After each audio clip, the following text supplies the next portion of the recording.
Awal minggu ini kita dihebohkan sama video Pak Presiden yang marah-marah sama para menterinya. Kejadiannya seharusnya berlangsung pada 18 Juni, tapi baru diupload 10 hari setelahnya. Dalam video tersebut, Pak Jokowi mengancam akan ada reshuffle kabinet kalau memang diperlukan. Bisa aja membubarkan lembaga, bisa aja reshuffle, udah kepikiran kemana-mana saya. Perlu nggak sih Presiden marah sebenarnya? Gimana kinerja para menteri kita saat ini? Dan siapa yang seharusnya di-reshuffle? Mungkin saat akan membahasnya. Alasan pertama Pak Jokowi marah karena ia menganggap para menterinya bersikap biasa-biasa aja di kala negara mengalami krisis ekonomi akibat pandemi. Dan memang benar, Indonesia sedang mengalami krisis ekonomi. Bahkan menurut mantan Menteri Keuangan Muhammad Khatib Basri, krisis ekonomi yang diakibatkan pandemi COVID-19 dampaknya akan lebih mengerikan bagi Indonesia dibanding krisis yang terjadi pada tahun 1998. Karena menurutnya pada tahun 1998 banyak perusahaan besar yang babak belur tapi masih tertolong dengan adanya usaha kecil menengah atau UMKM. Sedangkan sekarang sektor usaha yang terdampak itu merata, mulai dari bisnis besar hingga yang kecil, lokal maupun eksternal. Karena aktivitas ekonomi nggak berjalan. Apalagi kondisi ini diperparah dengan adanya physical distancing. Kalau kondisi ini terus-menerus berlangsung, negara kita bisa mengalami resesi ekonomi. Resesi ekonomi adalah kondisi di mana nilai barang dan jasa yang diproduksi menurun. Menurut para ahli, negara akan mengalami resesi kalau pertumbuhan ekonominya mengalami penurunan selama 2 kuartal berturut-turut. Menteri Keuangan Sri Mulyani mengatakan, pada kuartal kedua, Indonesia diprediksi mengalami pertumbuhan ekonomi negatif hingga minus 3,8%. Kalau pada kuartal 3 negatif, ia khawatir negeri plus 62 bisa masuk ke zona resesi. Terus, apa dampak langsungnya ke kita masyarakat? Ekonom Bank Permata Joshua Pardede meyakini, kalau Indonesia mengalami resesi, PHK akan semakin tinggi karena kapasitas produksi perusahaan rendah.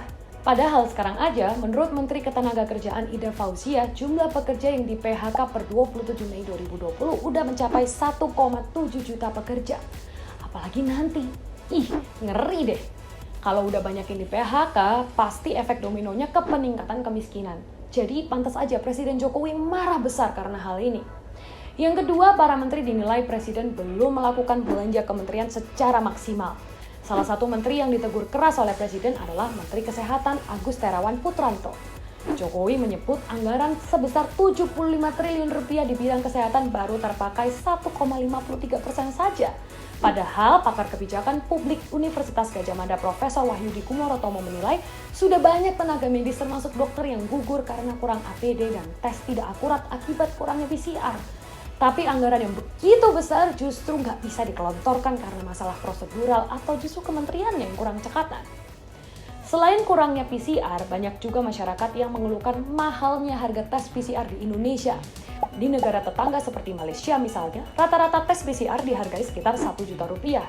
Sedangkan sebagian besar PCR di rumah sakit dan poliklinik Singapura diberikan secara gratis. Tapi di Indonesia, satu kali tes berkisar sekitar 2-5 juta rupiah. Ironis banget dengan anggaran yang begitu besar yang diberikan oleh pemerintah, tapi harga PCR masih sangat mahal. Padahal tes PCR ini merupakan yang paling akurat kalau dibandingkan dengan metode tes lainnya. Lagi-lagi memang sudah tepat banget kalau Presiden jengkel dan marah dibuatnya. Jadi, menurut beberapa ahli, mereka setuju dengan wacana reshuffle yang diwacanakan oleh Presiden. Direktur Riset Center of Reform on Economics atau CORE, Peter Abdullah misalnya, ia setuju dengan wacana reshuffle. Menurutnya, apabila ada menteri-menteri yang kerjanya nggak benar, langsung aja dicopot. Ia juga berpendapat menteri yang seharusnya diganti adalah Menkes Terawan dan Menteri Sosial Juliari Batubara. Karena menurutnya Menkes dan Mensos belum menunjukkan terobosan dalam menghadapi pandemi. Sama halnya dengan Direktur Eksekutif Institute for Development of Economics and Finance atau INDEF, Tauhid Ahmad, yang juga menyetujui reshuffle kalau pertumbuhan ekonomi jeblok.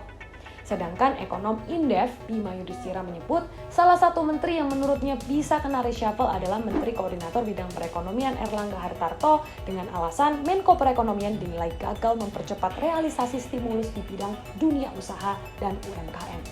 Selain itu, Menteri Ketenagakerjaan Ida Fauzia juga menurutnya layak untuk di-reshuffle karena gagal dalam mengatasi lonjakan PHK.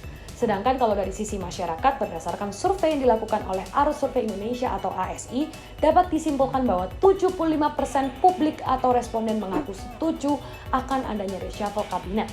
Kita tunggu ya, gimana keseriusan Presiden Jokowi atas ancamannya itu. So, kalian termasuk yang mana? Setuju reshuffle atau enggak? Tulis komentar kalian di bawah.